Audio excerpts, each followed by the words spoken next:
बांग्लादेश से मोदी को धमकी। दरअसल बांग्लादेश के साथ पाकिस्तान खड़ा हो गया है और पाकिस्तान से लोग ये धमकी दे रहे हैं कि पाकिस्तान की सेना बांग्लादेश जाकर बांग्लादेश के लिए लड़ेगी और जरूरत होगी तो पाकिस्तान अपने परमाणु बम भी बांग्लादेश को दे देगा। यानी मुनीर बांग्लादेश में एक और तख्ता पलट के लिए ट्रंप से समर्थन मांग रहे हैं। वो बांग्लादेश के सेना प्रमुख जनरल वकार उज़्ज़मा की जगह पाकिस्तान समर्थक अफसर भी चाहते हैं। भारत के खिलाफ बांग्लादेश के ब्रेन वॉश का प्लान एक्टिव किया है। इसके लिए पाकिस्तान के डेप्यूटी पीएम इशाक डार को दूत बनाकर बांग्लादेश भेजा गया है। मुनीर के इस इच्छाधारी एजेंडे के पीछे ट्रंप की चापलूसी वाले टॉनिक की ताकत है। ऐसे में यह सवाल है कि जो अमेरिका खुद को लोकतंत्र का सबसे बड़ा समर्थक और मानवाधिकारों का सबसे बड़ा रक्षक मानता है, उसे मुनीर की ये साजिशें क्यों दिखाई नहीं दे रही हैं? कि बांग्लादेश की अंतरिम सरकार के मुखिया मोहम्मद यूनुस ने विदेश नीति में 180 डिग्री का टर्न लेते हुए दुश्मन देश पाकिस्तान के लिए अपने दिल के दरवाजे खोल दिए। पाकिस्तान के विदेश मंत्री इशाक डार ढाका के दौरे पर हैं, जो 13 साल बाद बांग्लादेश में पाकिस्तान के सर्वोच्च स्तर के मेहमान होंगे। इशाक डार की इस यात्रा का खास उद्देश्य 1971 के मुक्ति संग्राम की कड़वी यादों के बाद से दोनों देशों के तनावपूर्ण संबंधों को सुधारना है, लेकिन ये यात्रा 13 साल बाद हो रही है। इशाक डार बांग्लादेश के कट्टरपंथियों से भी मुलाकात करेंगे। पाकिस्तानी सेना प्रमुख असीम मुनीर बांग्लादेश को पूर्वी पाकिस्तान बनाने की साजिश रच रहे हैं।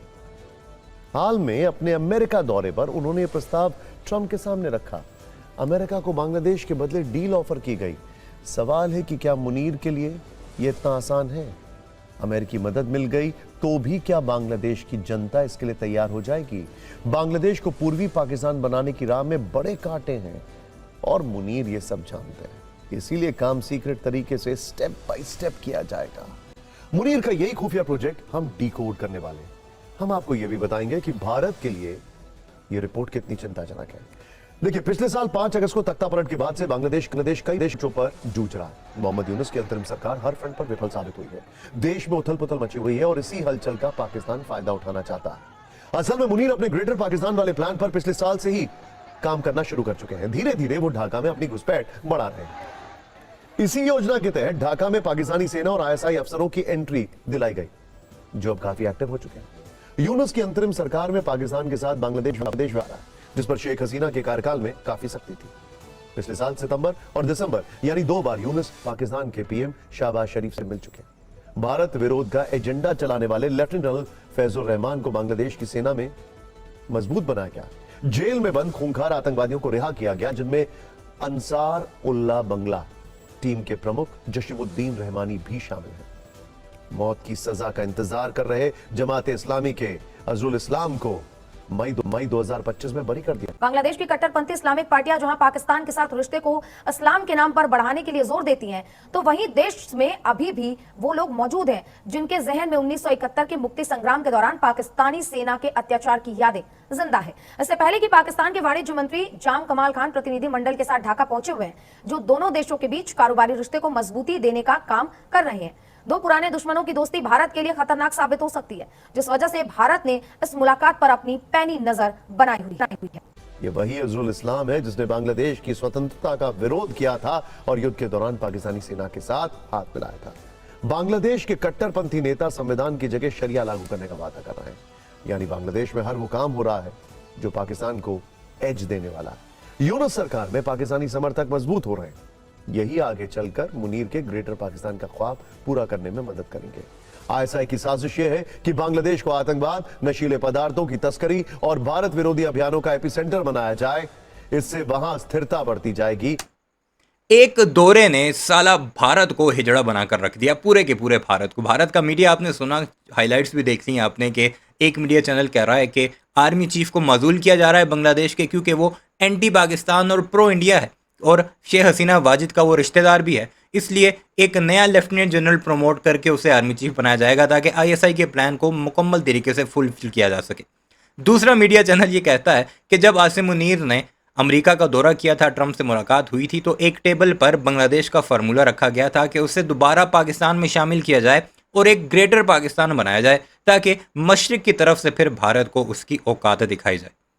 तीसरा मीडिया चैनल ये कहता है कि चूंकि पाकिस्तान के DGISPR ने ईस्ट की बात की थी कि अब ईस्ट से हम भारत पर हमला करेंगे और ईस्ट में तो बांग्लादेश है, तो इसलिए वहाँ पर गोरीला वार हमारे खिलाफ छेड़ी जाएगी, यानी पूरे का पूरा मीडिया रोता दिखाई दे रहा है, बिलखता दिखाई दे रहा है। वजह क्या है? इसहाक डार ने 13 साल बाद दौरा किया है, यानी पाकिस्तान का जो एक हाई लेवल डेलीगेशन 13 साल बाद वहाँ पर पहुँचा है, और बांग्लादेश की आवाम में जो जज्बात हैं पाकिस्तान के हक़ में, उसकी तकलीफ़ है भारतीयों को कि इतना ज़बरदस्त इस्तकबाल क्यों किया गया, जमात इस्लामी के लोगों से मुलाकातें क्यों करवाई गई, और वो लोग ख़ास करके जिन्होंने शेख हसीना का तख्ता उल्टा था, यानी स्टूडेंट लीडर्स, वो पाकिस्तान के डेलीगेशन के साथ मिले क्यों हैं। सुनते जाइए और इनकी औकात देखते जाइए कि भारतीयों की औकात असल में क्या है और कितना खौफ है पाकिस्तान का उन्हें। और फिर पाकिस्तान ढाका को अपने रिमोट से कंट्रोल करेगा।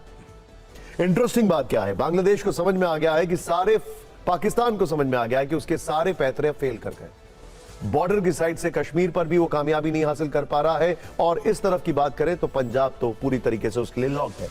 तो वो भारत के ईस्टर्न फ्रंट की ओर देख रहा है, और इसीलिए बांग्लादेश उसके टारगेट पर। सूत्र बताते हैं कि आईएसआई का दूसरा टास्क गुरिल्ला सेना तैयार करना है, जिसके लिए वहां हथियारों की सप्लाई खोल दी गई है। मुनीर अपनी इन साजिशों में अब तक कामयाब रहे।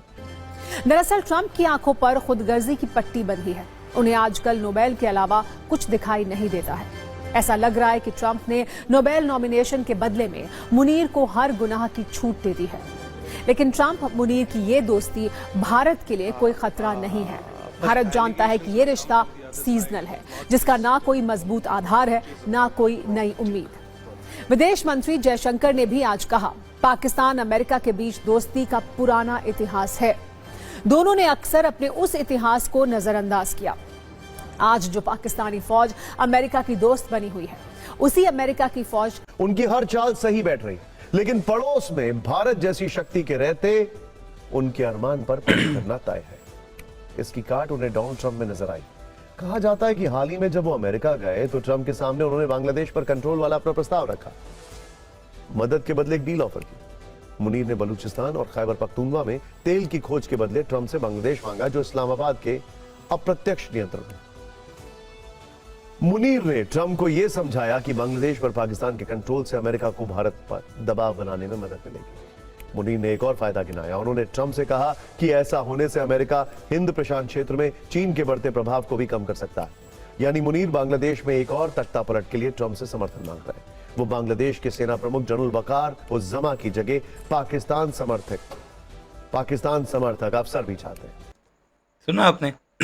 वो जो कमरुज़्ज़मा है उसकी जगह पाकिस्तान समर्थक, यानी पाकिस्तान का हामी जनरल चाहिए उन्हें बांग्लादेश की आर्मी में। ये या तो जनरल आसिम मुनीर ने भारतीय मीडिया को जो ये सूत्र कह रहे हैं ना, कि सूत्रों के अनुसार हमें सूत्रों ने बताया, या तो जनरल आसिम मुनीर ने बताया होगा या फिर डोनाल्ड ट्रंप ने लाजमी बताया होगा, क्योंकि मुलाकात में तो ये दो ही बैठे थे, क्योंकि कोई मीडिया वाला नहीं था, कोई दूसरा बंदा नहीं था। इन दो नहीं, ये दो ही सूत्र होंगे इनके पे।